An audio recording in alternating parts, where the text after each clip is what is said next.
Sometimes when you're dealing with a narcissist, you feel incredibly stressed and there's just not a whole lot you can do to change your mind. We've been talking about the neuroscience of recovery, and today we're going to kind of cover some really basic calm yourself down exercises, things that you can use to really start to change your life. How do you deal when those moments feel impossible to handle? How do you handle dealing with a narcissist, dealing with the aftermath of a narcissist, when times are really hard? So how do we deal with those moments of intense, extreme pressure? So today, queenbeing.com, we're going to talk about some breathing exercises and some other techniques you can use, as well as how to go from being stressed out and upset to being in your flow state. And we're going to talk about what all of that means and how exactly you can get there. So let's get started.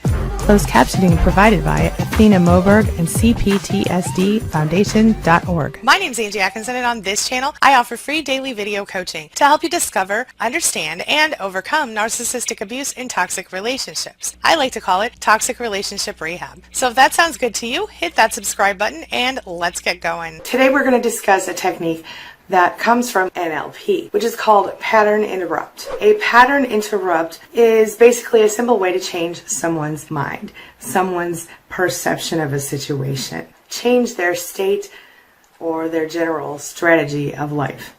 Sounds complicated, right? It's not as much as you think. We've all got habits and patterns that we use in our lives, whether we intentionally chose them or not. They exist. And these patterns, while they're usually pretty helpful, sometimes they actually cause us more harm than good. And that is especially true when we're talking about dealing with someone who is abusive to us or the aftermath of that. We sometimes develop habits that can be harmful to ourselves. See, we kind of go on autopilot. And while autopilot, again, can be useful when it comes to getting up in the morning, getting our showers, getting out the door, things like this, going on autopilot when we're under a great deal of stress actually causes us to have more stress in certain ways. We kind of fall into the habit of feeling overwhelmed. We fall into the habit of remaining unhappy, unsatisfied, stressed out. So it's helpful that we find ourselves brushing our teeth in the morning. It's helpful that we find ourselves putting on our clothes, eating breakfast, having coffee, doing all the usual stuff. But it's not helpful when these patterns become detrimental to our recovery and to our lives in general. A few examples of that might include eating without thinking about it. It's mindless eating. It's something that we're doing out of habit, but then we end up gaining weight and feeling miserable about ourselves. Or tuning people out because we've learned that we need to tune out the narcissist, for example, in order to survive the craziness. So we tune people out, but then we find ourselves back on the other side going, wait a minute, what did that important person say? What did my child say? We forget to listen sometimes because we're so used to automatically tuning people out when we feel a little bit stressed. Maybe in some cases we exercise too hard because we exercise to reduce stress and we find ourselves overdoing it. We find ourselves in pain later. In general, these patterns can be essentially interrupted without even thinking about it. Have you ever been telling a story and someone interrupted you with a question, and even though you've told the story 1,000 times, you can't recall where you were in the story because someone interrupted you with a question? That's an example of a pattern interrupt. So you have kind of a momentary lapse. You sort of get a little confused. You're like, wait a minute, where was I again? It's almost like a little form of amnesia, right? Let's say, have you ever done this where you go into a room to get something or do something and you get there and you're like, wait, what was I doing again?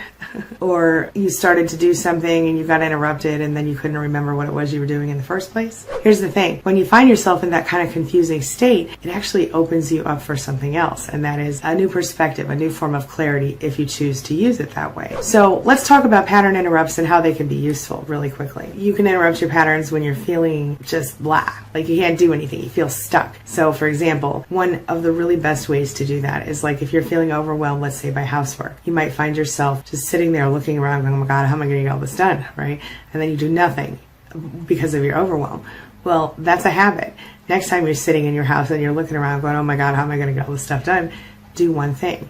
Just go clear off a table or clear off a little tiny spot, clean out your sink, make your bed, something small. And you'll find that your pattern of thinking, oh my God, what am I going to do? I can't do this, is interrupted, and you actually might end up changing your whole life with that one move. So what are a few things that you can do to interrupt your patterns then? One thing you could do is maybe step outside on the front porch, pace back and forth for 5 minutes, come back in, whole life changes, whole perception changes. Another thing you can do, we've talked about before, do the 4 corners technique, where you follow the 4 corners of your phone or your TV or your wall or your door, any square. Follow the 4 corners clockwise for 2 minutes with your eyes. It changes your perception somehow. Try taking a different route to work one day, or try not watching TV for a week, or try laughing. Sometimes just watching a funny video on YouTube or a funny show or funny movie can change your whole perception. Change whatever it is. Just do something different than you normally do. One of the simplest pattern interrupts is an affirmation. So what I like to do is, if I find myself thinking really negative thoughts or feeling unhappy or feeling miserable, what I like to do is go, nope, I now cancel that thought and replace it with this affirmation of my true divine desire, and then I say what it is I really want as opposed to what I really don't want. Makes a huge difference in the way that I perceive my life. And that, my friend, your perception is where change begins. You bring about what you think about. So carefully cultivate what you're thinking about. Remember, whatever's in your head is what's coming to you. So drop all the negative thoughts. Try to stay focused on what you want. It does get better, I promise.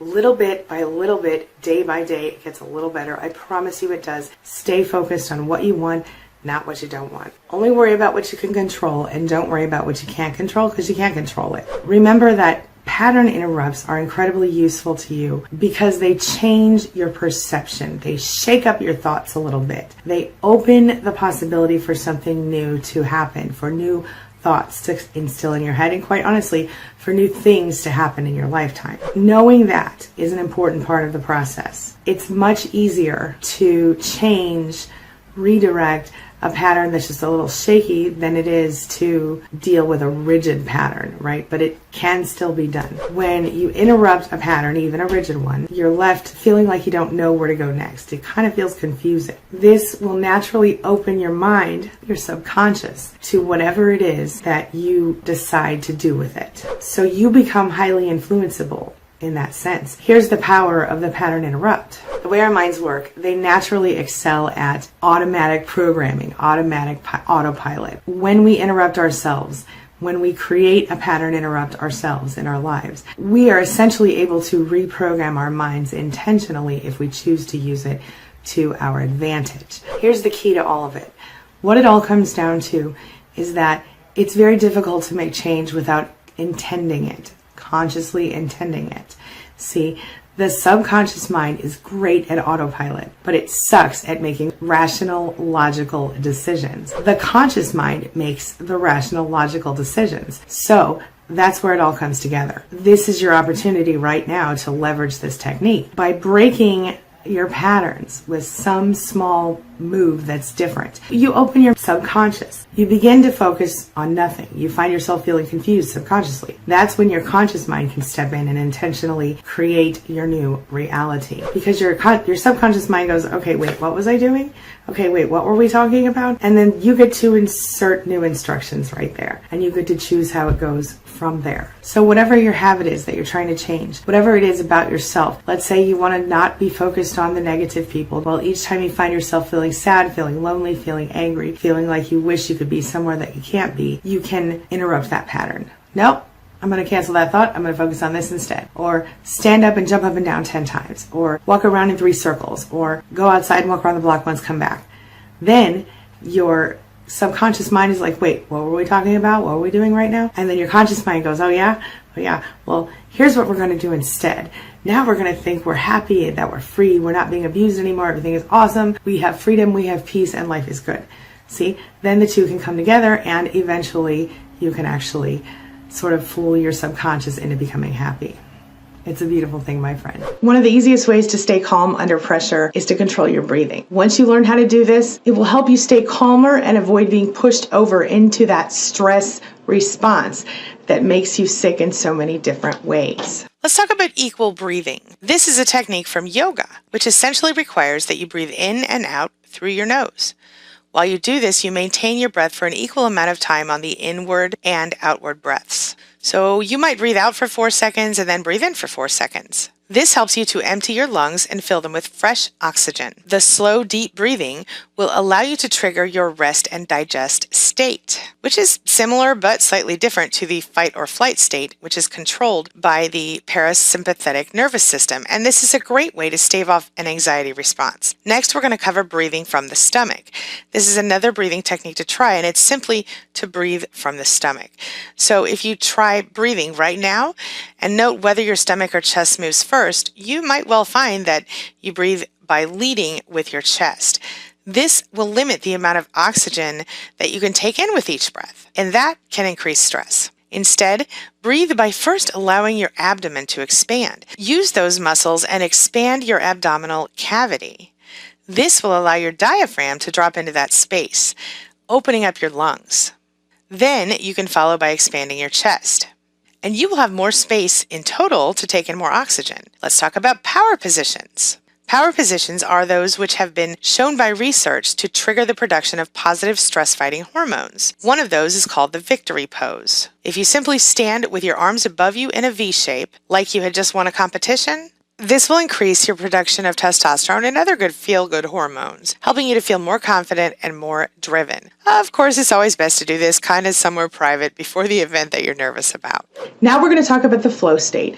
What's the flow state? How do you get to the flow state? How do you do it when you're under pressure? And what's the value of it? Ready? Take a look. How to tap into flow states for flawless performance under pressure. A flow state is a near mythical psychological state that makes us calm, alert, and highly able to react and respond to what's going on around us. Flow states are the mental states we go into when we're hurtling down the side of a snowy mountain on a snowboard, and the state we enter into when we're able to quickly respond to a falling object and thereby catch it in just the nick of time. Flow states also give us the ability to stay fixated on work without distraction, or to lose ourselves in conversation to the extent that we don't notice the passage of time. Flow states are sometimes referred to as being in the zone, and chances are that most of us have experienced them at one time or another. In fact, it's suggested that most athletic records were broken by athletes who had unintentionally tapped into flow states, and it's suggested that flow states might be the key to many major breakthroughs in science and business. What's happening in the brain during a flow state? In reality, flow states are dictated by the production of a whole bunch of different neurotransmitters and hormones that bear really close resemblance to those produced during stress or the fight or flight response. And these include adrenaline, noradrenaline, dopamine, serotonin, cortisol. But it's likely that the brain also produces more serotonin than it would during fight or flight. There are also large quantities of anandamide, which is the bliss hormone that is associated with marijuana use. This combination of neurotransmitters is also combined with a brain state called temporohypofrontality. This means that activity in the prefrontal cortex is temporarily subdued, essentially allowing the brain to act without the critical inner voice or second guessing. This is what enhances reactions and creates the sense of time almost slowing down. Meanwhile, anandamide increases creative problem solving, while the serotonin and dopamine enhances the senses, reflexes, and more. So how do you trigger a flow state instead of anxiety? Well, essentially, the chemical makeup of a flow state is very similar to stress, but combined with bliss, the feel-good hormone.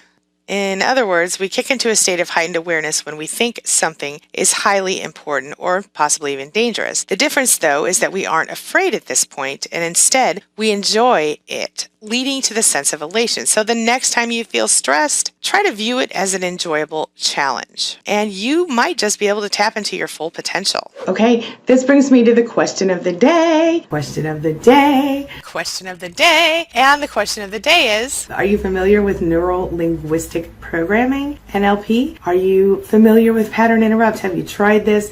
Will you try it now? Has it worked for you? Do you think it'll work for you? What do you do when you're stressed out and you feel like you can't go any further? What do you do to keep going? Share your thoughts, share your ideas, share your experiences in the comment section below, and let's talk about it. All right, that's all I've got for you right now, but as always, thank you so much for being a part of my day and a part of my life, and hey, thanks for letting me be a part of yours. It really does mean a lot to me. I want to take a quick minute to just give a quick shout out to my amazing channel members. You guys rock. Thank you so much for being your awesome selves and for all of your support helping me to help our fellow survivors discover, understand, and overcome narcissistic abuse and toxic relationships. It means more to me than I can say. Thank you again so much.